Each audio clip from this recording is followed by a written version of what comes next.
Franck Numérique, donc j'ai été le chef du projet du TCSP pendant beaucoup d'années et maintenant, depuis très peu de temps, directeur général de la Société Transport de Martinique. Donc je vais essayer de vous présenter un petit peu le projet TCSP très rapidement et vous montrer un petit peu les perspectives de modernisation. Alors, il faut savoir qu'en Martinique, aujourd'hui, nous avons un record. C'est un record de 519 véhicules pour 1000 habitants. Donc, c'est le record au niveau de la nationale. Il faut savoir aussi que 71% des ménages ont au moins un véhicule. Et 80% des actifs utilisent leur voiture pour leur trajet domicile-travail. Donc tout de suite, vous voyez déjà un petit peu la problématique qui s'annonce. Donc c'est-à-dire qu'aujourd'hui, l'axe, le pseudo-autoroute que nous avons entre le Lamentin et Fort-de-France a aussi un triste record puisqu'il supporte plus de 120 000 véhicules jour, alors que normalement, son fonctionnement normal aurait été de 60 000 véhicules jour. Donc, ce qui veut dire qu'aujourd'hui, vous avez pu le constater, tous les axes routiers sont congestionnés par des embouteillages aux heures de pointe. Donc, alors, bien évidemment, c'est un frein pour le développement économique du pays, puisque aujourd'hui, les déplacements durent très longtemps. On voit par exemple que les scolaires, les jeunes sont obligés de se réveiller dès 4 heures du matin pour sortir du sud pour aller commencer leurs études vers 8 heures. Même pour les entreprises, se déplacer sur le territoire, c'est compliqué. Pour aller vers le centre, c'est des demi-journées, voire des journées qui sont perdues dans les embouteillages. Et donc, c'est vraiment un frein pour le développement économique. Il faut savoir aussi que, pour faire le lien avec le directeur de l'ADIAL qui était juste avant moi, c'est qu'aujourd'hui, le trafic routier, c'est la principale cause de la pollution atmosphérique en Martinique. Donc, on a atteint des niveaux vraiment très limites en termes de pollution atmosphérique à cause des gaz polluants émis par les véhicules. Donc, bien évidemment, ça aussi, quelque chose qui est difficilement chiffrable, mais c'est aussi un poids sur le capital santé des Martiniquais, puisque en dehors du fait qu'ils ont beaucoup de stress parce qu'ils sont dans les embouteillages, beaucoup d'énervement, et aussi, ils ont les problèmes liés à la pollution de l'air.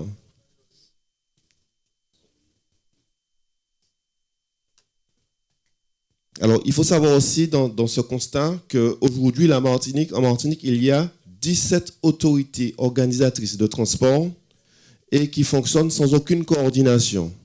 Donc, ce qui fait qu'en ce moment, il y a une absence de politique globale du transport à l'échelle du département. Donc, ce qui fait qu'on a beaucoup de mal actuellement à savoir, quand on utilise des transports en commun, à quelle heure qu'on part, à quelle heure qu'on arrive, parce qu'il manque un petit peu cette organisation globale. Alors, le TCSP, c'est en fait 14 km de voies site propre. C'est une voie qui est, et j'insiste là-dessus, qui est réservée uniquement au TCSP. Et vous comprendrez pourquoi elle doit être réservée uniquement au TCSP. Donc, c'est entre le centre-ville de Fort-de-France et le Lamentin. Et donc, c'est un trajet en fourche. En fait, vous avez la création de 2 lignes de transport. Une ligne qui va faire Pointe-Simon-Mao au Lamentin avec 15 stations et un temps de parcours d'à peu près 20 minutes. Et vous aurez une deuxième ligne qui est entre Pointe-Simon et Carrère qui va concerner 17 stations et un temps de parcours de moins de 26 minutes.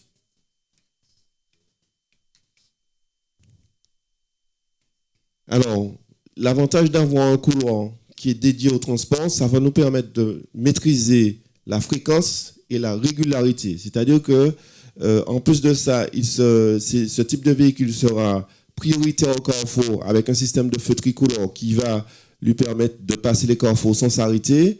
Et ainsi, en maîtrisant cette régularité, on pourra non seulement annoncer à l'avance les horaires, on pourra les maîtriser surtout. On va tout pouvoir les maîtriser puisqu'il n'y aura pas d'autres types de circulation dans le couloir qui lui est réservé. Et donc, tout de suite, on va vers une qualité de service.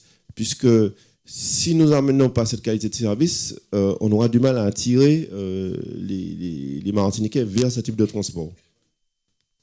Donc, on va aussi élargir l'amplitude horaire, puisque je prends l'exemple des taxis collectifs aujourd'hui. À partir de 18h, c'est très compliqué de trouver un taxi collectif, par exemple. Donc, on va élargir cette amplitude horaire de 5h30 à 22h. Il faut dire aussi que le TCSP, ça va être le premier transport en Martinique où il y aura des accès pour les personnes à mobilité réduite.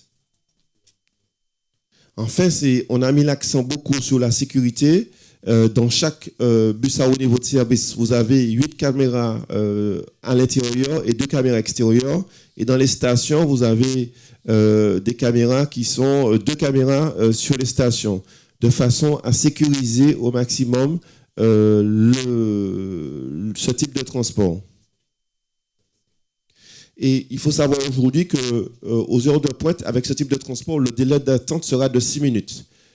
Aujourd'hui, aux heures de pointe, le délai d'attente actuellement varie entre 45 minutes et 2 heures. Donc nous, on va essayer de passer à 6 minutes. Donc il faut savoir que ce projet-là, c'est 18 stations, c'est une gare multimodale à la Pointe-Simon, qui va desservir à la fois le transport maritime et le transport urbain. C'est 2 pôles d'échange et un centre de maintenance. Alors, d'abord les stations. Alors, il faut savoir que les stations, j'insiste, ce ne sont pas des arrêts, ce sont des stations. Elles sont accessibles aux personnes à mobilité réduite.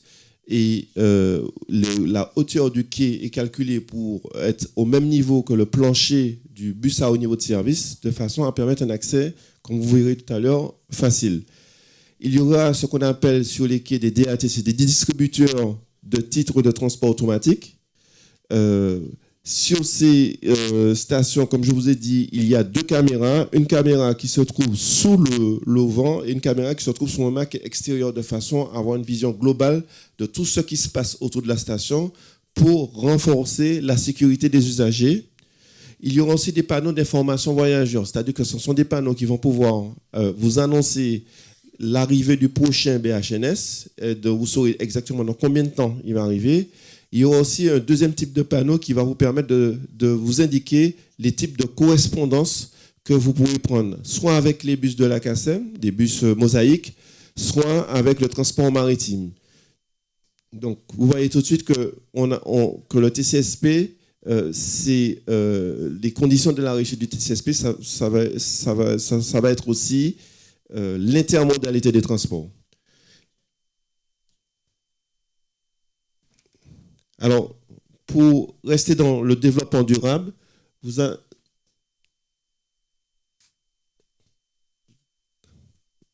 je suis allé trop vite, peut-être? Ah, vous êtes revenu en arrière. Allez. Voilà. Alors, les stations, vous avez vu que les stations sont équipées avec des panneaux photovoltaïques. Donc, les stations ont donc une autonomie en énergie électrique. Le centre de maintenance, qui est le centre technique, c'est un bâtiment moderne porteur de valeurs de développement durable. Il est prévu qu'il soit recouvert avec des panneaux photovoltaïques. Aujourd'hui, la production d'eau dans ce bâtiment est faite avec le solaire à 45 degrés. Les pollutions, toutes les eaux sont traitées avant d'être remises dans le milieu naturel. Et en gros, il y a beaucoup d'autres améliorations. On a teinté les vitres, l'éclairage se fait uniquement quand il y a la présence de quelqu'un, la clim se déclenche uniquement quand il y a une présence humaine. Donc, en gros, c'est un bâtiment qui fait 50% d'économie d'énergie par rapport à un bâtiment classique. Donc, vous voyez bien que ce projet-là, tout a été réfléchi aussi pour être dans le développement durable. Donc, les bus à haut niveau de service, donc il faut savoir qu'il y a 14 bus à haut niveau de service et ces bus ont 140 places et ce sont des moteurs hybrides. Donc, c'est un matériel roulant qui s'appelle l'Exquisity et qui existe déjà, il existe déjà dans beaucoup de pays européens et au niveau national, on le retrouve aussi à Metz. Donc, vous allez voir à l'intérieur, c'est exactement comme dans un tramway. Donc, les dispositions sont faites comme dans un tramway. En fait, j'utilise une formule, c'est-à-dire que vous avez un châssis de bus sur lequel on a posé une carcasse de tramway. Alors, il faut savoir que ce type de matériel a été retenu pour deux raisons principales. La première raison, c'est que on a d'abord pensé au problème des extensions du TCSP, on va en parler à la fin. Donc, c'est beaucoup plus facile d'étendre le réseau avec ce type de matériel. Deuxième chose, c'est qu'il ne faut pas oublier qu'on est en zone sismique, une zone à forte sismicité. Donc, on est à le niveau le plus haut ici, au niveau national. Et donc, quand on a un tramway avec des rails, des caténaires, donc après un tremblement de terre, cela peut poser des problèmes de fonctionnement. Il faut savoir aussi qu'un tramway sur rail a un coût d'entretien qui est très important et qui nécessite une technicité bien particulière. Et donc, quand il y a des pannes, ça prend beaucoup plus de temps à réparer. Et enfin, le dernier argument, c'est qu'un tramway sur rail, étant donné qu'aujourd'hui on sait que les fonds publics sont de plus en plus rares, un tramway sur rail se justifie à partir de 50 000 voyageurs par jour. Or, dans nos estimations les plus optimistes, nous sommes à 25 000. Donc, il était plus raisonnable de faire le choix de ce matériel qui fonctionne exactement comme un tramway. Donc ici, vous allez voir qu'il est accessible aux personnes à mobilité réduite puisque le plancher est au même niveau du quai. Et donc c'est très important et même à l'intérieur, il y a des zones qui sont aménagées à l'intérieur du bus pour accueillir les personnes à mobilité réduite. Donc vous allez voir que dans la cabine du chauffeur, il y a 4 écrans qui lui permettent de savoir à n'importe quel moment quelles sont les difficultés qu'il pourrait avoir à l'intérieur, à l'extérieur du bus, et il va être relié avec ce qu'on appelle un poste centralisé de commande, où il va pouvoir déclencher les interventions.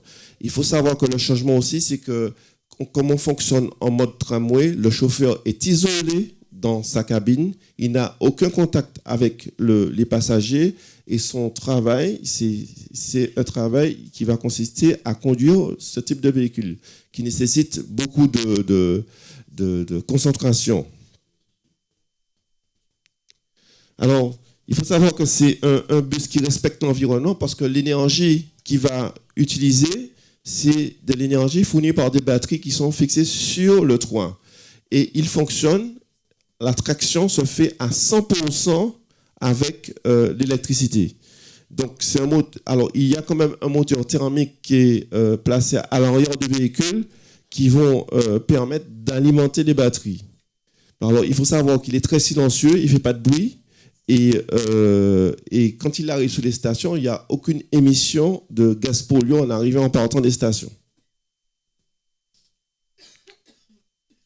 Alors, un petit focus sur les pôles d'échange. Les pôles d'échange sont constitués d'une station, bien évidemment, du TCSP, mais aussi de parkings réservés aux taxis collectifs et aux bus CACEM, puisque désormais, le transport interurbain va devoir s'arrêter dans les pôles d'échange. Il y a aussi des parkings qui seront à la disposition des usagers du TCSP. Ces parkings seront gratuits pour ceux qui vont prendre le TCSP. Donc, ils pourront entrer dans les parkings, mais par contre, pour sortir des parkings, ils devront justifier d'un ticket de paiement du bus pour pouvoir sortir des parkings. Et pour une de ces zones, aussi, il y a des emplacements qui sont réservés aux taxis de place. Et pour une de ces zones attractives, on va aussi permettre la construction d'une station-service et d'une zone, il y aura aussi une zone de service qui sera aménagée avec toutes sortes d'activités qui pourraient tourner autour du pôle d'échange pour le rendre attractif. Donc je pense à tout ce qui est presse, tout ce qui est restauration rapide ou contrôle technique ou lavage auto, etc. Donc, il faut savoir que, comme je vous ai dit tout à l'heure, la philosophie de ce projet aussi, c'est que ce n'est pas un TCSP. C'est un TCSP qui s'inscrit dans une politique globale des transports.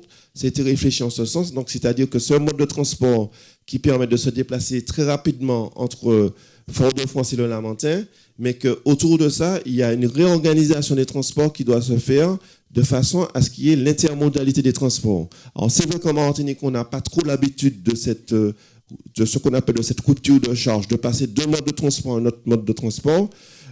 Et donc, c'est vraiment, ça va être un changement dans nos habitudes. Et c'est pour ça que nous avons une gare qui est à la Pointe-Simon, qui est à proximité des quais du transport maritime Interrad et qui est aussi à proximité de la gare des transports urbains. Il faut savoir que pour faciliter cette intermodalité des transports, d'ores et déjà, il y a une billettique unique qui a été mise en place. C'est le même type de billet qui va être utilisé à la fois sur le TCSP, à la fois sur le transport urbain et à la fois dans le transport maritime.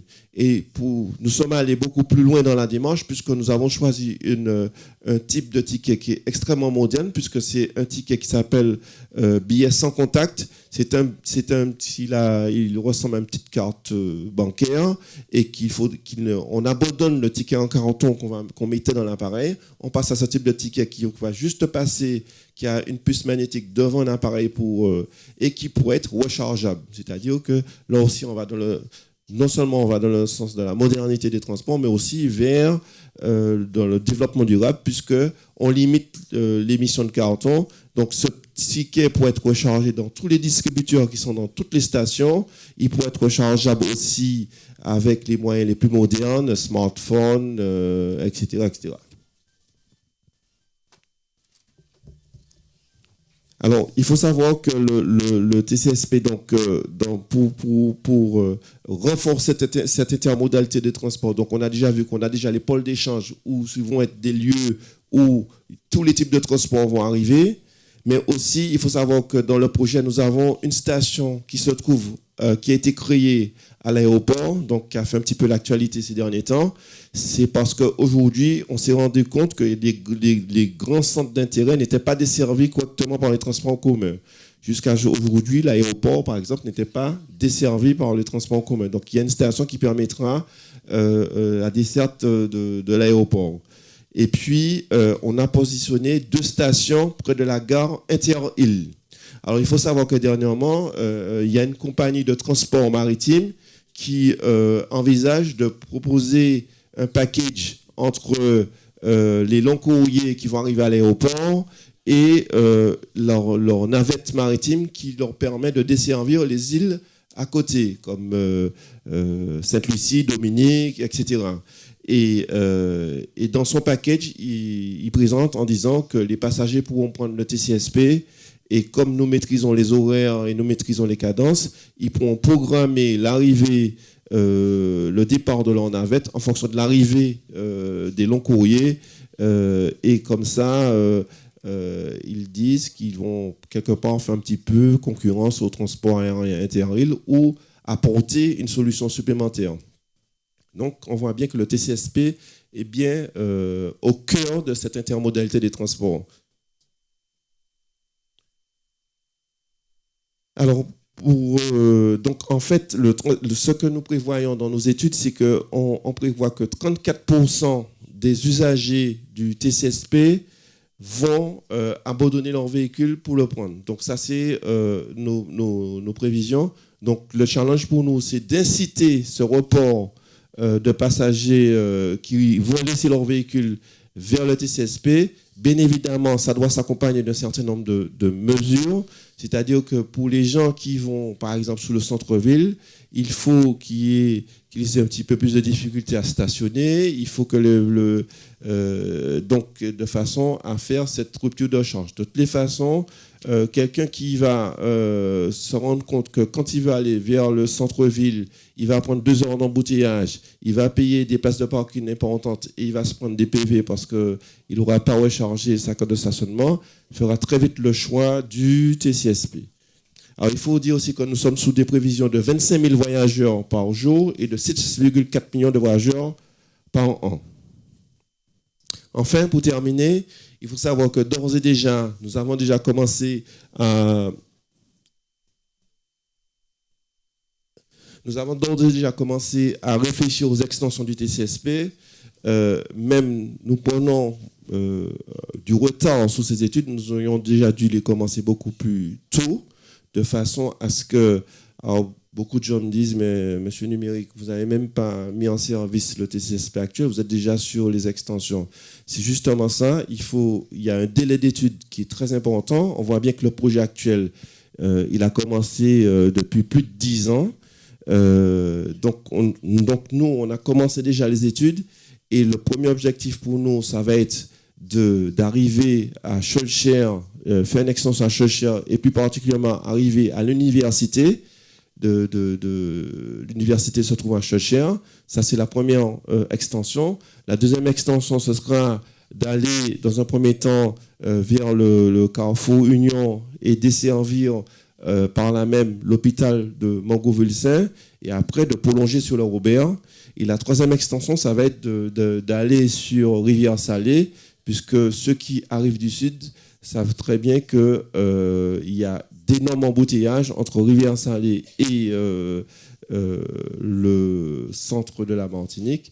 Donc l'idée, c'est d'arriver à Rivière-Salée. Donc voilà les projets qui sont en cours d'étude et qui, j'espère, vont aboutir rapidement de façon à ce que, dès que le TCSP actuel sera en service, qu'on puisse déjà prévoir ces extensions. Voilà, je vous remercie. Franck Numérique, merci beaucoup.